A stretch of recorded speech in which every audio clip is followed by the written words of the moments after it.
Continuamos con el filo de la noche. Dejamos pendiente una pregunta que yo quiero socializarla con el doctor, porque es una situación que se da de manera rutinaria, y más en sociedades como la nuestra. Y es dos casos. Aquí hay personas, en su mayoría, que creen que mientras más condimentos se le echan los alimentos, más buenos quedan. Esa es una. Y hay otro dato, doctor, que a veces hacen una avena y le echan hasta 50 gramos de malagueta. Y esta situación, yo quiero que el doctor me diga a mí, para que ustedes oigan, si puede ser el desencadenante de todos esos malestares que dan acidez y en algunos casos también irritación en el recto. ¿Es así, doctor? Tiene usted plena razón.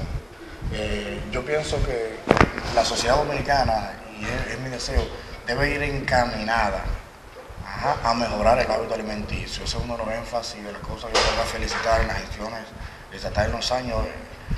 Hay que educarse en todos los sentidos. Jesús lo dijo primero, después José Martí en Cuba repitió que ser culto, o sea, ser sabio es la única forma de ser libre, y hay que salir de cada uno de esos tabús. Usted dijo una verdad más grande que un lápiz.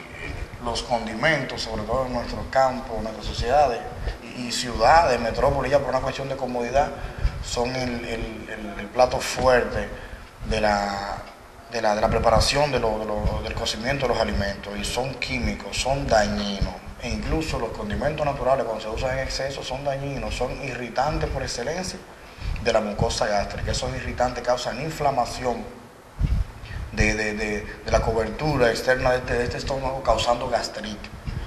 Y junto a otros factores de riesgo, desencadenando la producción de úlceras gástricas. Al igual que en el colon, irritación del colon, causan proctitis, inflamación del recto y daño a nivel de la mucosa anal también. La idea es que cada paciente, cada persona, porque no tan solo por la afección gastrointestinal, sino por el daño a los órganos múltiples, con las alteraciones sistémicas como la tensión arterial, los condimentos altos, los altos consumos de sal, los altos consumos de aceite poliinsaturado, aumentan colesterol, aumentan triglicéridos, dañan el funcionamiento adecuado del hígado, y la parte de gastroenterología son la principal causa del daño de inflamación gástrica, desencadenando así mismo las esofagitis, las gastritis y las úlceras gástricas también, ya asociada a una bacteria que se ha demostrado en los últimos años en los estudios Helicobacter pylori. Helicobacter pylori.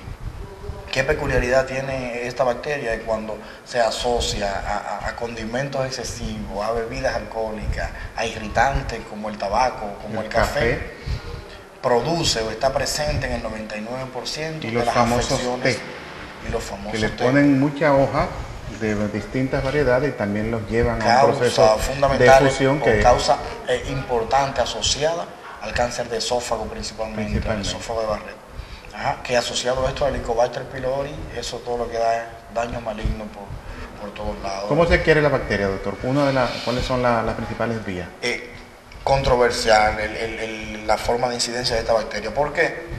Porque es curioso, pero el Helicobacter pylori es parte de la flora intestinal normal. Correcto. Estas imágenes que estamos viendo ahí, que son imágenes del colon, el Helicobacter pylori forma parte de un grupo de bacterias que tienen la función de fermentación de muchos alimentos, porque hay veces que estos alimentos para absorción muchos necesitan cierta fermentación, y el Helicobacter pertenece a este equipo que ayuda a que esos alimentos se preparen para que se absorban adecuadamente. Ahora, ¿dónde está el problema del Helicobacter pylori? Cuando él migra. Si él pertenece al colon, hasta en el intestino se ve eso, la migración tiene sus consecuencias mayores.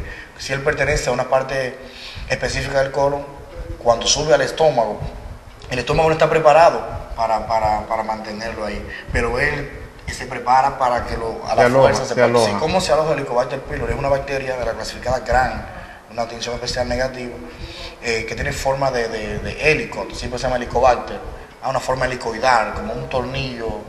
Entonces él se adhiere con unos ganchos que tiene, una ventosa, a esa mucosa. Se trata de introducir en la parte superficial y él crea una proteína que se llama proteasa.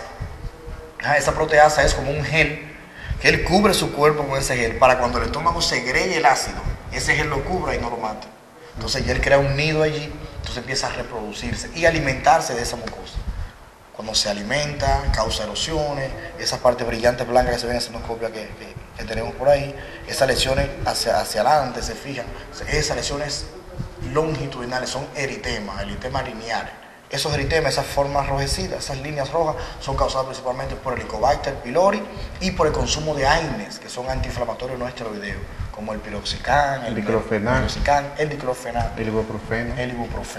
Son causas principales de ese tipo de gastritis, una gastritis eritematosa, con eritemas longitudinales de más de 2 centímetros, 4 centímetros. Y el Helicobacter, cuando se asocia a ese tipo de gastritis, ya entonces la complica.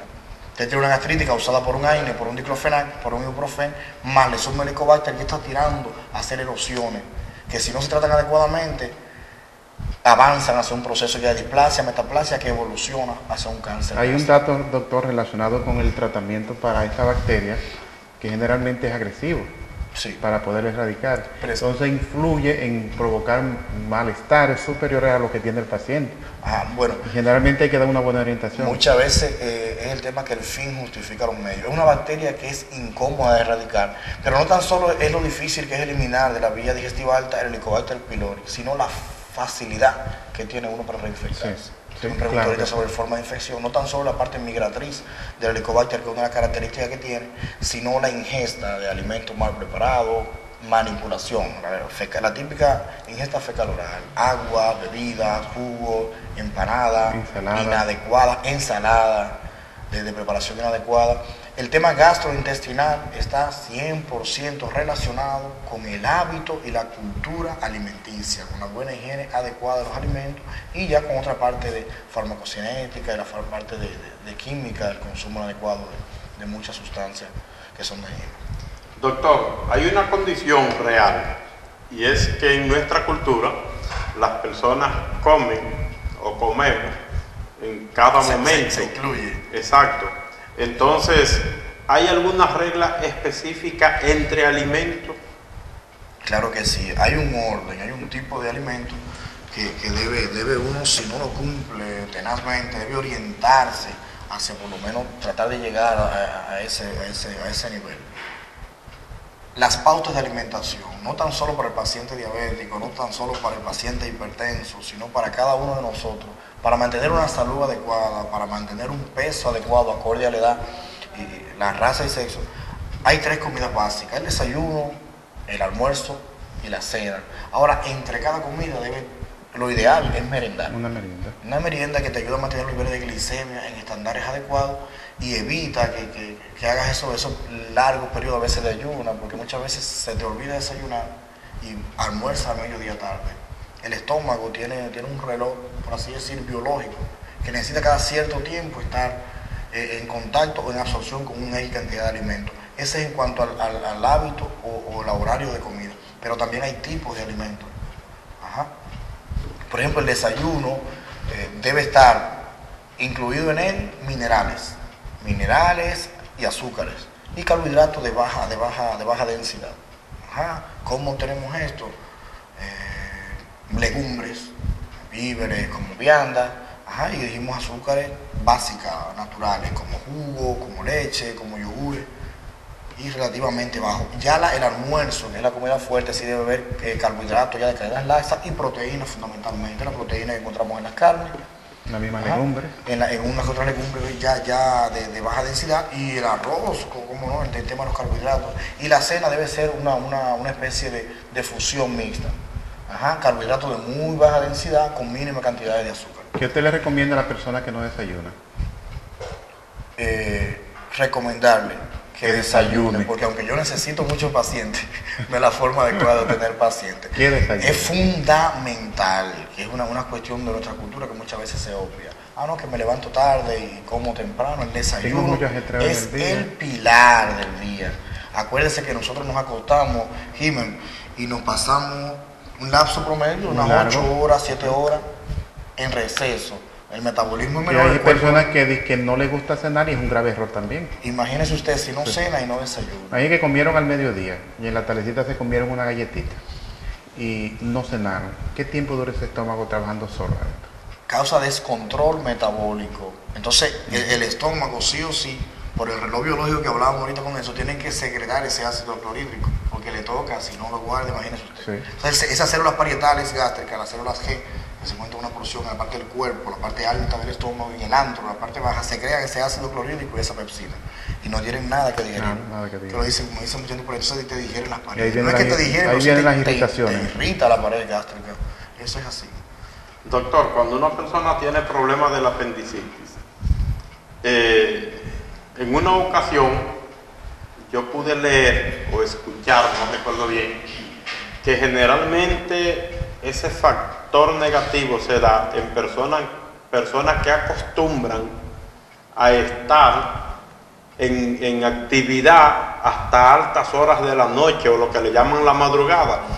Generalmente las personas que andan en actividades festivas y que no tienen un horario específico en salir y comer fritura y ese tipo de cosas, y que en esas horas entonces ese tipo de grasa les afecta más el apéndice, por la cual le desencadena un problema. ¿Qué hay de verdad en eso? Más que el apéndice, el órgano final, el órgano que está inconcluso.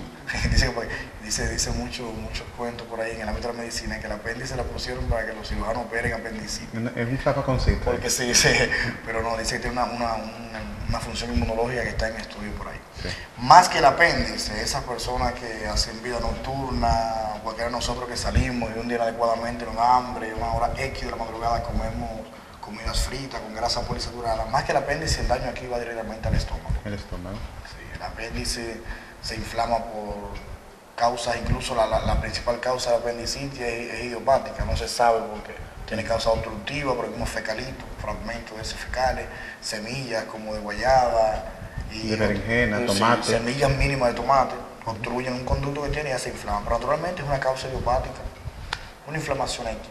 Esos hábitos alimenticios en horas nocturnas afectan mucho el tema del estómago. Por lo que hablábamos ahorita de manera jocosa, hablamos que en la vía digestiva, el estómago sobre todo tiene un reloj biológico, que él tiene que comer, tiene que funcionar a unas X horas, y si usted altera ese reloj biológico, está forzando a muchas causas de Es bueno que infecciones. Nelson conozca, doctor, la diferencia que hay entre apéndices y apendicitis. Más o menos tiene una idea. La segunda parte es cuando se da la situación que hay que extirpar. De inflamación, cuando hay inflamación. Vamos a Todas quedar- las patologías que terminan en itis es por inflamación. El sufijo itis en medicina es Inflamación. inflamatoria. Doctor, yo quiero preguntarle algo, y es respecto a un órgano que tenemos ahí, que muchos no conocen, que está dentro de lo que es la vía digestiva, y es el hígado. Además de las patologías por virus, las famosas hepatitis, que oí un médico español que dice que hay tantas hepatitis como letras en el abecedario. Nosotros conocemos algunas, y dentro de las que conocemos están la hepatitis viral, y en otros casos están la famosa B y C. ¿Qué otras evidencias se han encontrado en República Dominicana respecto a las hepatitis? Las hepatopatías, la hepatitis como tal es esa inflamación del órgano, muchas veces hepatopatía, que el órgano está inflamado pero está dañado. Nosotros en el país tenemos una muy alta incidencia, algo que debe ser, algo que es preocupante, y más que en el país, una de las cosas que en el tiempo que estamos por acá me gustaría tener la oportunidad y la posibilidad de algún medio de aportar a la sociedad un estudio sobre las hepatopatías, sobre todo las virales. El caso de hepatitis B y hepatitis C en nuestra zona es altamente frecuente. Hay una muy alta incidencia del virus B y el virus C. Y estamos hablando del B, el más frecuente en la humanidad, pero el C es el que más evoluciona al hepatocarcinoma, que es el cáncer de hígado. Es el tumor más letal de las enfermedades digestivas. La cirrosis. El cáncer, el hepatocarcinoma, La evoluciona cirrosis. muy fácil, rápidamente. Aquí a la vemos cirrosis. con mucha frecuencia personas con cirrosis. Sí, sí. ¿Solamente Casi el alcohol siempre- es un desencadenante? No, la hepatitis La sobre todo hepatitis. también. Y que está muy relacionado con, como hablamos hace rato, del hábito alimenticio. Una persona con una hepatopatía, una hepatitis, en el caso de virus B o virus C, no se alimenta adecuadamente, tiene hábito alcohólico de consumo, evoluciona muy rápido a una cirrosis. Neiva ha tenido una cifra muy alta en el caso de cirrosis hepática. Y hablamos del hígado, donde consideran muchos sabios en la materia, en nuestra especialidad, que es el órgano más importante del organismo humano, incluyendo el cerebro. Mi profesor decía, la gente va a decir, yo te quiero con el hígado. El hígado tiene todas las funciones de desintoxicar el organismo, de limpiar, tiene funciones nutritivas, tiene formación, el libro es una Y fábrica. de almacenar Funciones de almacenamiento, Sí. funciones nutritivas, funciones formativas, función metabólica, Depurativa. El hígado tiene múltiples funciones, creativas. El hígado crea proteína para el organismo. Pero tiene una persona alojada cerca ahí. El hígado, La vesícula. su vecina más fiel, La más fiel. la vesícula biliar. Pero no es tan necesaria. La vesícula y el apéndice tienen cierto tipo. No, la vesícula tiene una función extremadamente importante. ¿Qué pasa? Que muchas veces cuando se daña, cuando el riesgo es mayor, con el caso de la litiasis vesicular, la gente tiene cálculo, piedras renales, piedras vesiculares, que se asocian mucho al tema renal también, pero sobre todo la piedra de la vesícula. La colelitiasis, que evoluciona una colecistitis, ya es una inflamación de la vesícula.